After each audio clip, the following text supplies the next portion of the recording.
Ndabasuhuje bene data bo kuri Azaza STV nk'uko bisanzwe muri kumwe na Prophete Mugisha Pascal. Nejejwe n'Imana kongera kubana namwe, Imana ibaha umugisha. Iyo ngeze hano kuri Azaza STV ni mu rugo ndisanzura nkavuga iki Imana imbwiye. Rero Imana ibaha umugisha. Mbere yuko nagira ikindi mvuga ntabwo ndi butinde kuko ndashaka gukoresha igihe gitoya. Reka tubanze dushime Imana twongeye iminsi yo kubaho. Ndagushimiye gitare kisungwa n'amahanga, ubwugamo bw'umugaro, isambu duhingamo ntiturumbye, nyiringabo Imana y'amasezerano, izina rye nirahabwa icyubahiro. Wowe twongeye iminsi yo kubaho, hariho benshi bagiye, ntago twaburushaho gukiranuka, uhabwa icyubahiro. Ahubwo imbabazi zawe zihoraho iteka ryose, ushimwe kubwo uturinze. Nyemerera rero nyiringabo, ubwami bwawe buze, ibintu byose utarimo biba bipfuye. Ntaba ari nge kubwanjye, ahubwo bibe kubwawe. Kubera igikoresho maze wikorere, abazumva ubu butumwa bose buzabahindure kandi buzabaremera amashimwe. Mbisabye Imana Data mu izina rya Kristo Yesu, amen.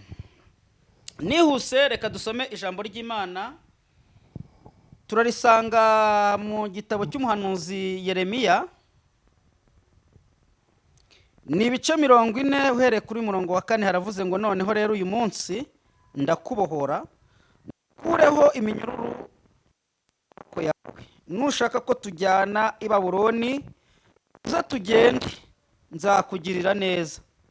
Ariko udashaka ko tujyanayo, urorere.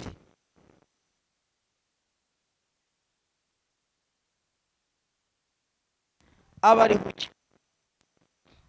Noneho rero uyu munsi ndakubohora, kureho iminyururu iri ku maboko yawe. Nushaka ko tujyana i Babuloni, uza tugende, nzakugirira neza. Ariko nudashaka ko tujyanayo, urorere. Dore igihugu cyose kiri imbere yawe, aho ubona hakubonereye abari hujya. Imana ibaha umugisha. Reka tuyafatanye n'amagambo ari mu byakozwe n'intumwa ibice 16 ku murongo wa 23. Igitabo cy'ibyakozwe n'intumwa ibice 16 umurongo wa 23 uvuze ngo iki? Haravuze ngo bamaze kubakubita inkoni nyinshi, babashyira mu nzu y'imbohe, bategeka umurinzi kubarinda cyane.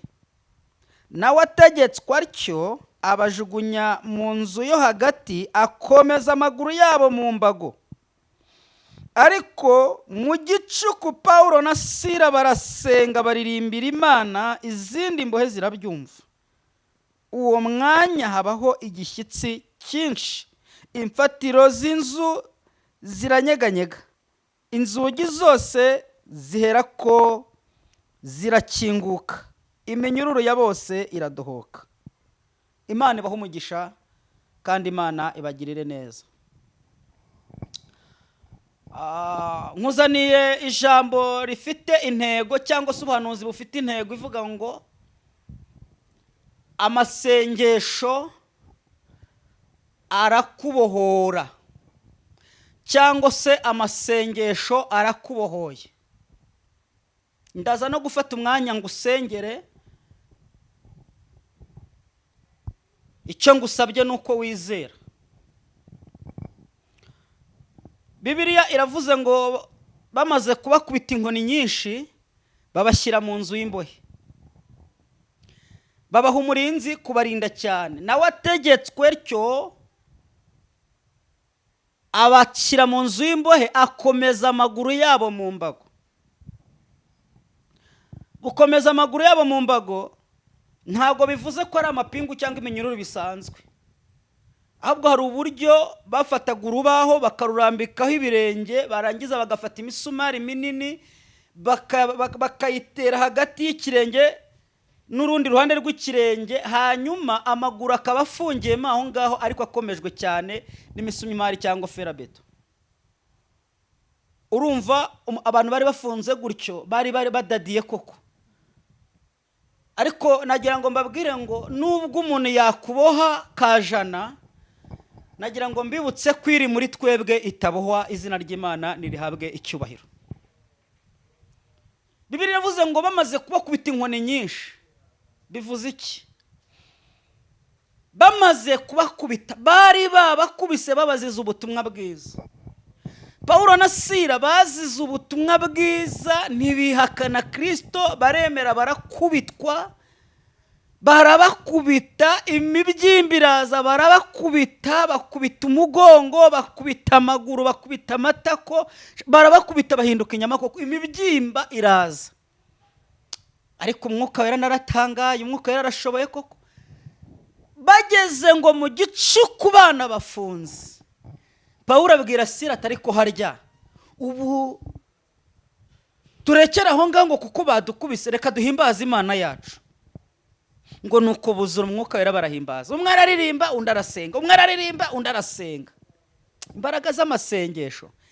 Yobu 5:12 yaravuze ngo Imana ku murongo w'8 yavuze amagambo akomeye, aravuga ngo ariko ari njye ubumba nshatse Imana, maze Imana akaba ariyo negurira ibyanjye byose. Aravuga ngo nikora ibikomeye bitarondoreka n'ibitangaza bitabarika. Aravuga ngo niyivubira isi imvura igasandaza amazi mu mirima. Aravuga ngo niyo ishyira hejuru aboroheje, ariko Mana Helaselo niyo ishyira hejuru aboroheje n'ababoroga ikabashyira moro. Avuga ijambo rikomeye, aravuga ngo yica imigambi, ku murongo wa 12 aravuga ngo yica imigambi y'incakura kugira ngo amaboko yazo adasohoza imirimo yazo. Ntabwo nzi ahantu ukingiraniwe, ariko narinje kugutangariza ngo Imana ikoze muyo wasenze.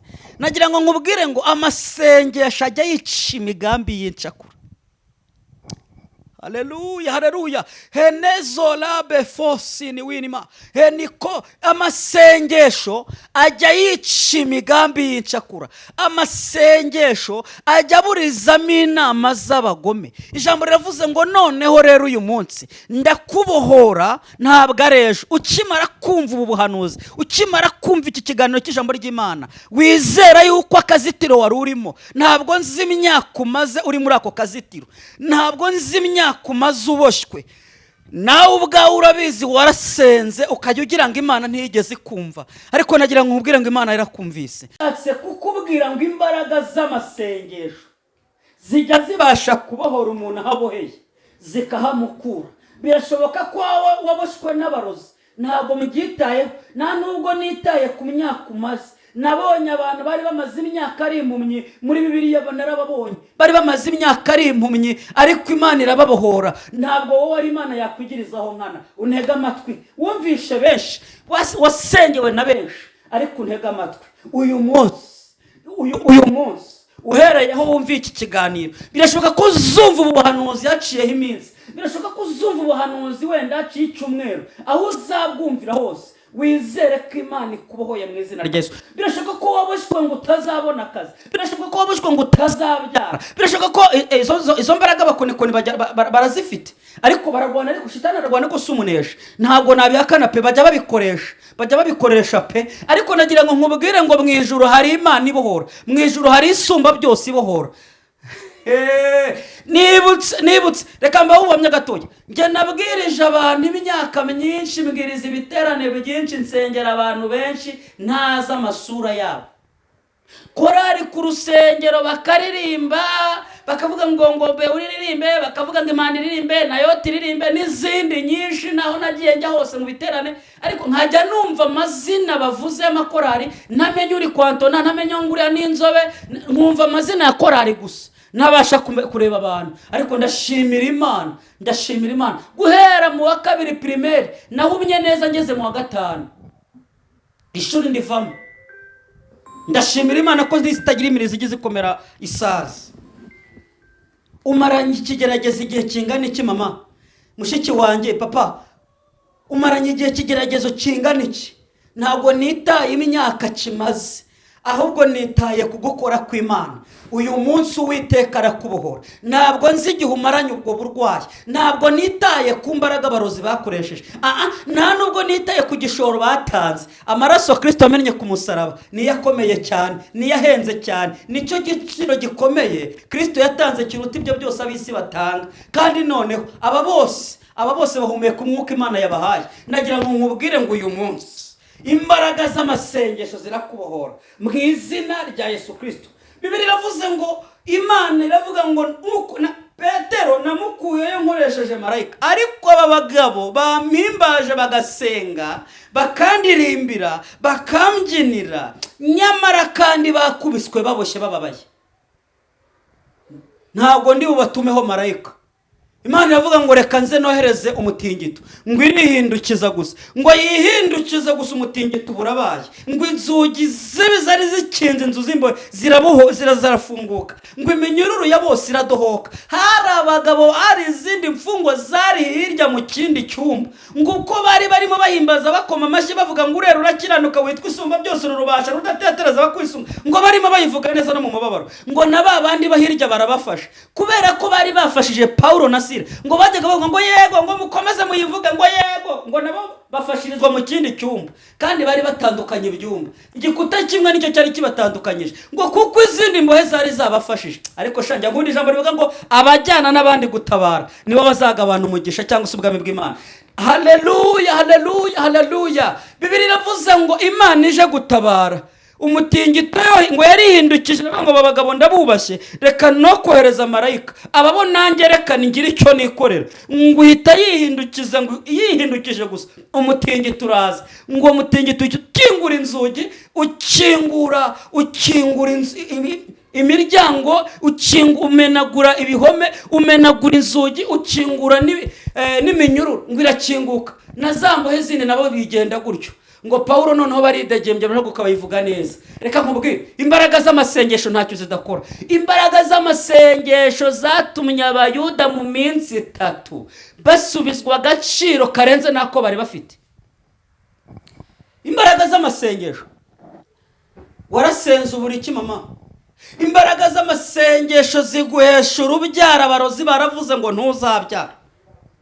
Imbaraga z'amasengesho ziraguhumura. Nanjye muri iyo myaka yose guhera 1998 kugeza 1999 mu 2000 kuzamura ukageza ejo bundi 2024 nibwo nongeye kureba abantu nkajya mbona isura y'umuntu. Najyaga nca ku bantu bakagira ngo n'ubwirasi. Urambwira iki? Shetani naceceke, tuvuga Imana yadutabaye. Abazimu bakubwira yuko uzapfa gutyo nibaceceke, acira kubohoka mu izina rya Yesu. Nkubwire iki se? Nkubwire ko Imana rero impfubyi kazikuza zikangana nk'uko ngana se? Nkubwire ko Imana ikura umuntu muri toilette se akaba yishyura inzu? Nkubwire ko Imana yambika yari yambaye ipantaro imwe se nana kenda k'imbere? Nkubwire ko usu wasangiraga n'ingurube nanjye nsigaye nihahira? Ayi dolasela, nagira ngo nkubwire ngo amasengesho, wowe kereka niba wigira nabo udasenga, ariko amasengesho arakora. Nagushishikarizaga gusenga yaremye ijuru n'isi, niyo yabambye ikirere, ibamba ijuru nta muyedu yifashije, ndetse niyo twitegereje nta nyingi tubona. Ubwo mu bumana bwe no muri izo mbaraga zayo ifite ukuntu yabigenza ukabohoka. Niba ubyizeye bohoka mu izina rya Yesu. Ndaje ngusengere. Amasengesho abahungu 3 barasenze, Saduraka, Meshake na Abedenego barasenga, bahamagara Imana, bagwiza imbaraga z'amasengesho, bageze ubwo bahumura amasengesho. Ikikubwira umuntu wasenze ntabwo babwibihagira, nta nubwo agira ubwoba.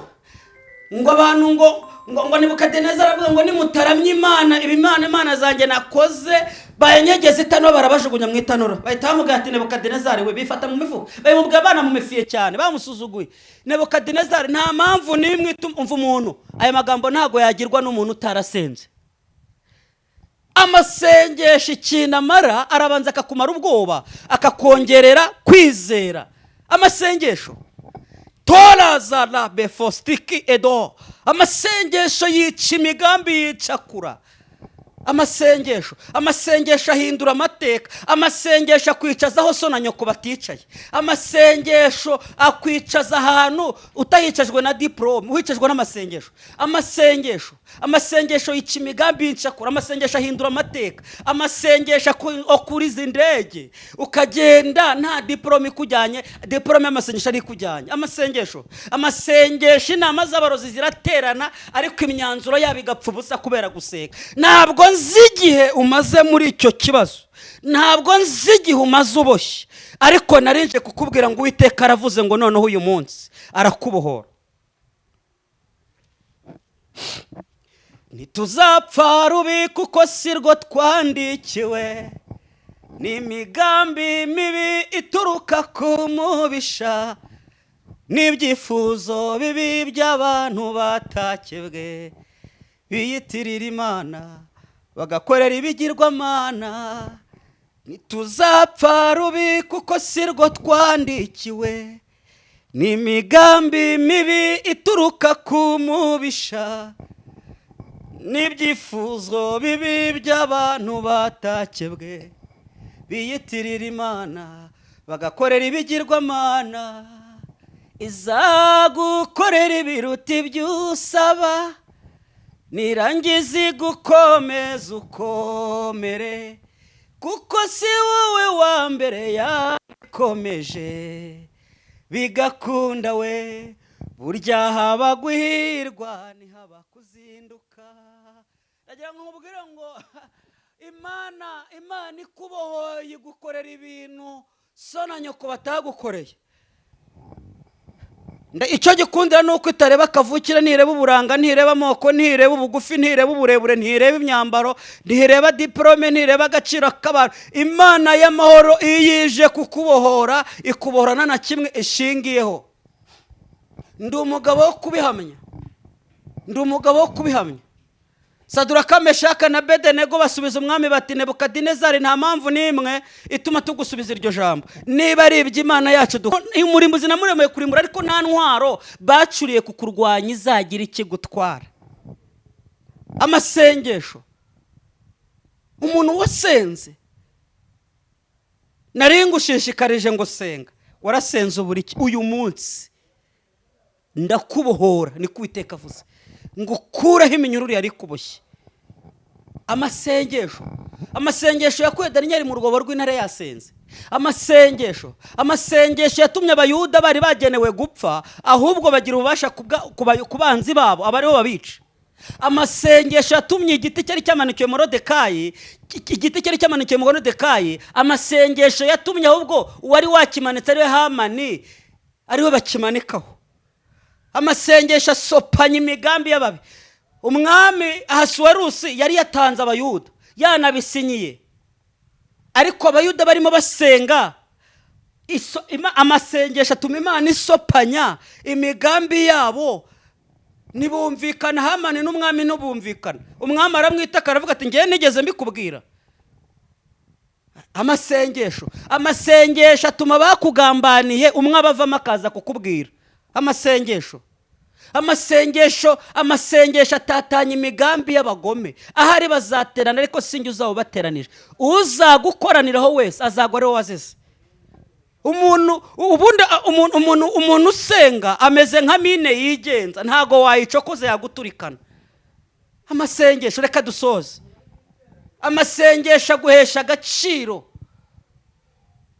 umunsi wa mbere barasenze, umunsi wa kabiri barasenga,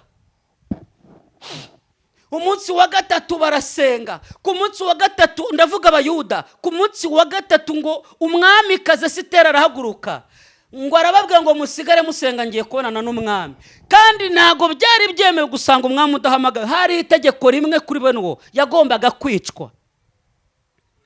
ariko ngo ashyiramo ka gakanzu keza, ngo umwami amubonye ahingutse mu irembo, aho kugira ngo avuge ngo nimumwice, ngo aca bugufi, abari uca bugufi acinga ivi, avuga ijambo rikomeye.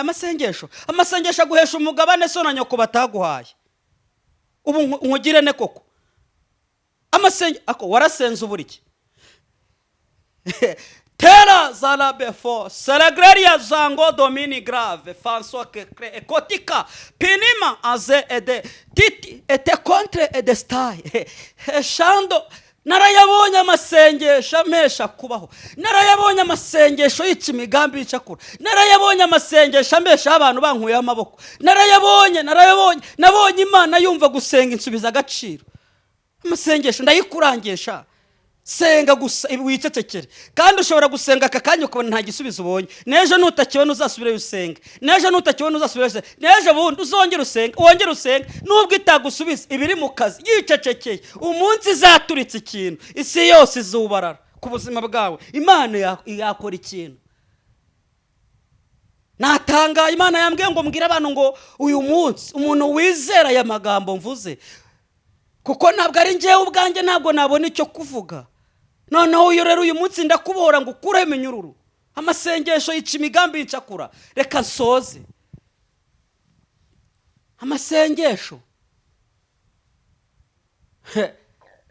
Amasengesho ku munsi wa gatatu ngo umwami amubonye, ijambo rya mbere yarabanje aca bugufi. Aho kugeza Esiteri aca bugufi, yabonye Esiteri mu maso.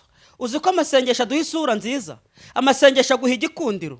Ngo umwami amubonye ngo ahita yumva yaramukumbuye.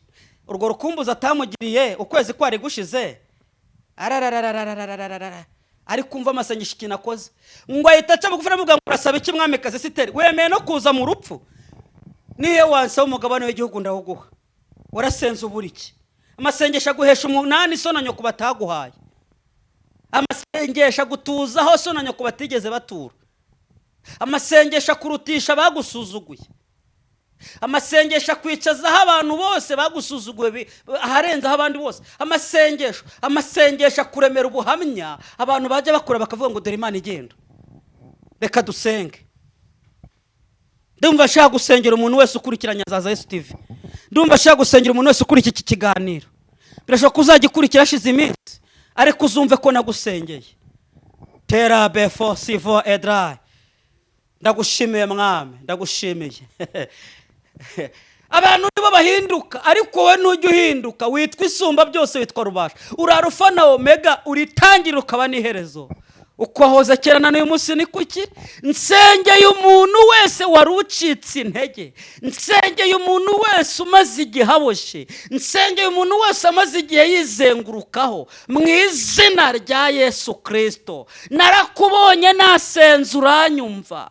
Narakubonye uhindura amateka. Narakubonye unzura byarangiye. Narakubonye umumura nk'abaruturumayo byarangiye. Mana we, uretse abantu bigira nabi ntibagusenge ntibakwegere, ariko iwawe hariyo ubutunzi, iwawe hariyo ubugingo, iwawe hariyo gukira indwara, iwawe hariyo kubohoka, iwawe hariyo gukura ingumba mu bugumba abana bagatamba mu mbuga, iwawe hariyo kwambara, iwawe hariyo byose ku muntu wasenze akiranuka. Ndasenze ngo mwami suka ububyutse mu izina rya Yesu, kandi mu izina rya Yesu uwari urwaye indwara idakira nakire mu izina rya Yesu. Uwari uhumye, uwari urwaye indwara imuzengereje, uwari umaze igihe abona byararangiye, ndasenze. Uwari uhuye n'ikigeragezo gituma abona asebye, ndasenze ngo mu izina rya Yesu wowe nabonye ngera wiyereka abantu.